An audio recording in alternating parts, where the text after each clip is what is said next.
얼마 전 서울 강서구의 한 PC방에서 살인 사건이 발생했는데요. 그 사건이 일파만파 커지고 있습니다. 피의자가 심신미약 상태를 주장하자 강력 처벌을 요구하는 청원이 등장하면서 국민의 분노가 커지고 있습니다. 오늘 이 내용 이수정 경기대 범죄심리학과 교수와 함께 자세히 들여다보겠습니다. 어서 오십시오. 네, 안녕하십니까.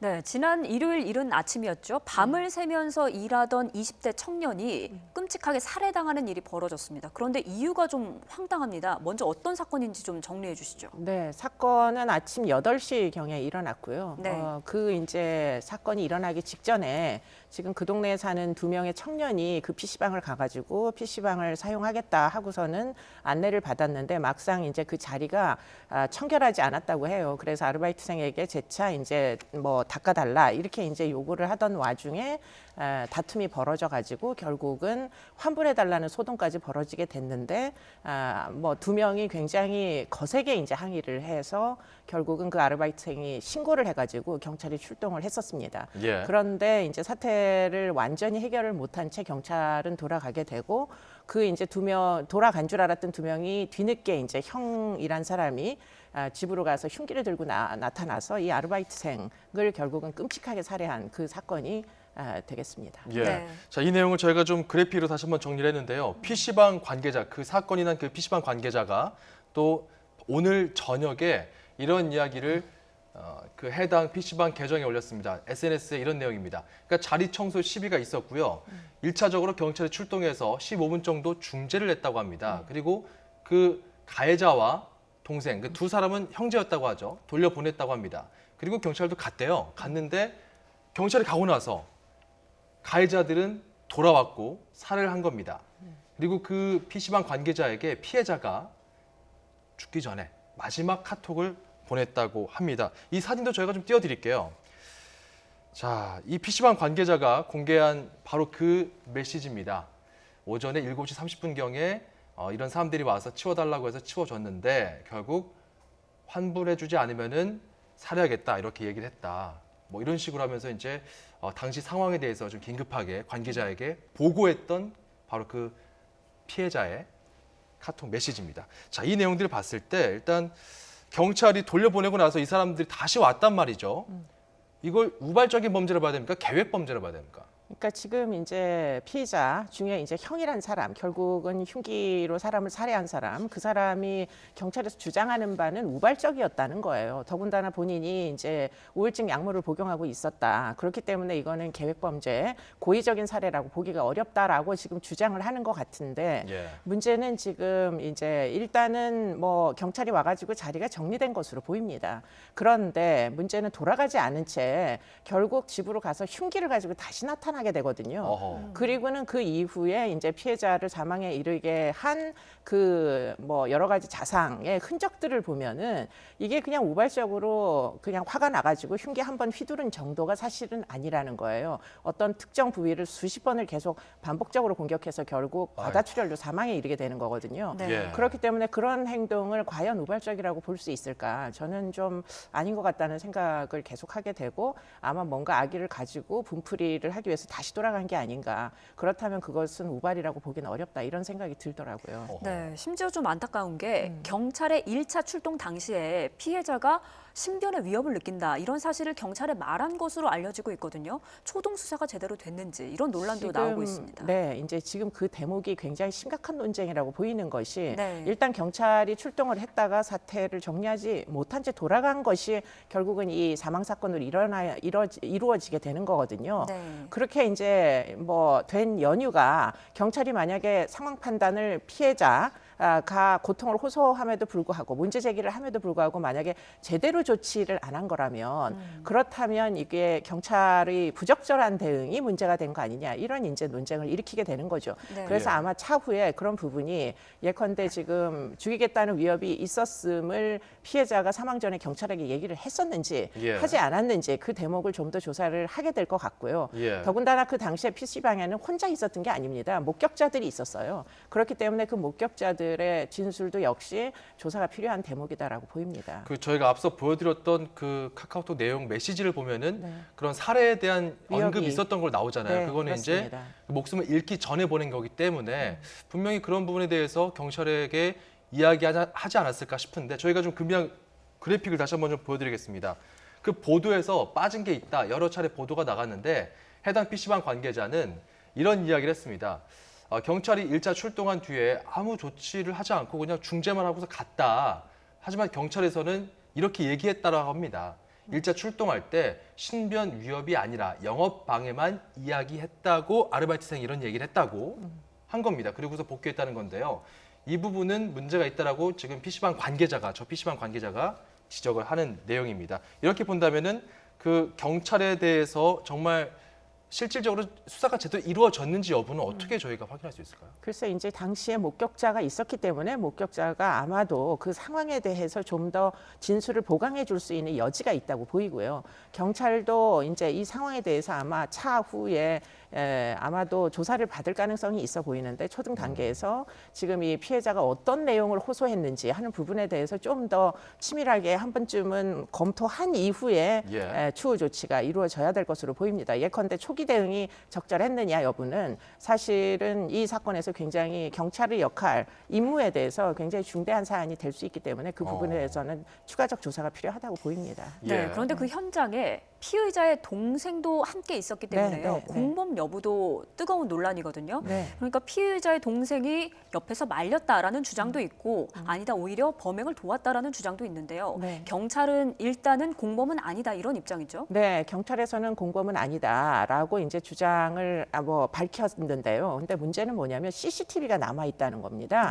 그렇기 때문에 지금 피해자를 공격할 때 그 건물 안에 있던 CCTV에 이 장면이 포착이 돼가지고 그 당시에 이제 이 동생의 역할이 지금 논쟁이 되고 있는 겁니다. 언론사를 통해 가지고 이 CCTV가 공개가 됐는데 문제는 이 동생이 손을 어디에 놓고 있느냐. 결국은 만약에 말릴 상황이었으면 형이 흉기를 들고 막 휘두르고 있는 형을 말려야 되는데 지금 그 동생의 손이 사실은 이제 가 있는 곳이 피해자의 팔에 이제 가 있다 보니까 지금 이 위치가 동생이 결국에는 뭐 싸움을 말리는 거냐 아니면 어떤 다른 역할을 한 거냐를 놓고 지금 결국은 시청자들 사이에서 지금 논쟁이 벌어지고 있는 그런 이제 상황인 것으로 알고 있습니다. 예, 뭐 저희가 그 장면에 대해서는 일단은 지금은 그 그림을 보면서 좀 설명이 되면 좋은데 일단 그 전에 좀 불거진 것 중에 하나가 이렇게 진술했다고 합니다. 경찰에 불친절했다. 그러니까 불친절하게 했기 때문에 화가 나서 이제 어떤 우발적인 범행을 저지른 것이다. 이거잖아요. 근데 실질적으로 한 차례 닦아달라고 했는데 닦아줬고 한 차례 더 닦아달라고 해서 더 해줬다. CCTV를 보면 나와 있다고 해당 PC방 관계자가 또 증언을 했습니다.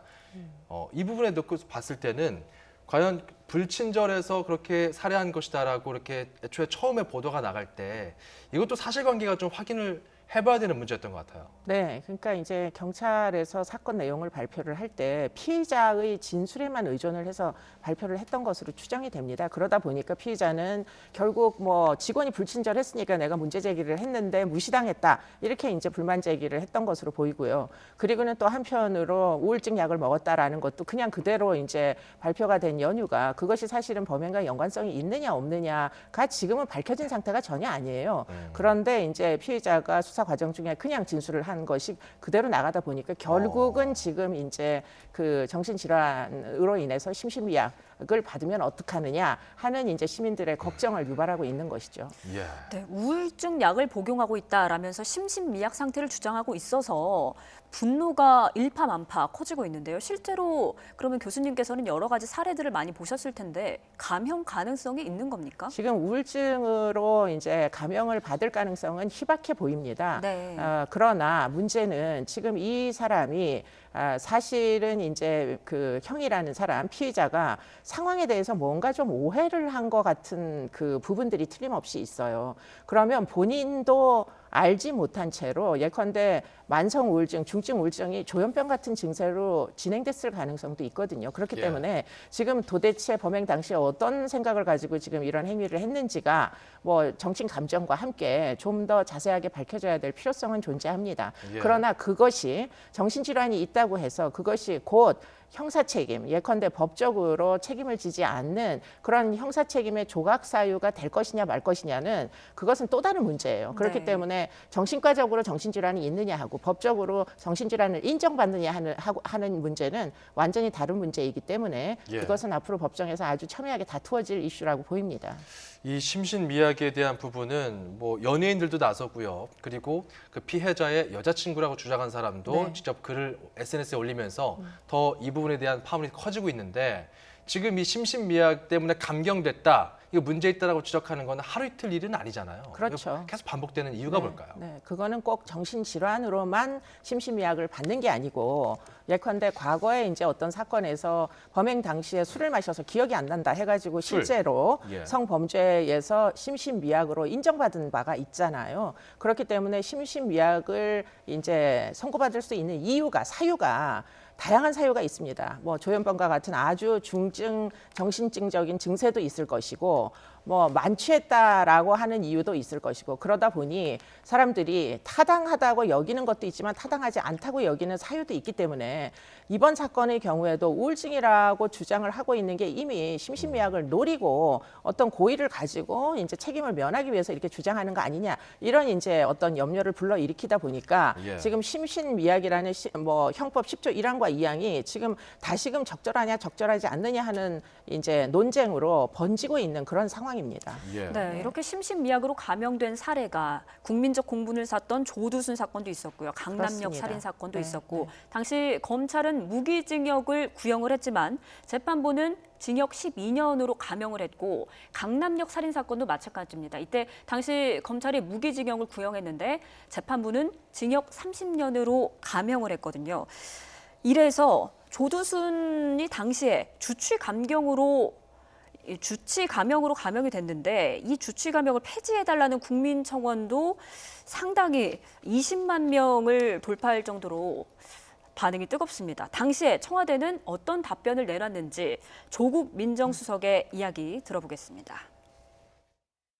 현행법상 주치감형이란 규정, 그런 용어는 없습니다. 다만 심신미약 또는 심신상실로 인한 감경 규정이 있고 장량감경 규정이라는 것이 있어서 음주를 했을 경우 형을 감경하는 그런 조항이 있습니다.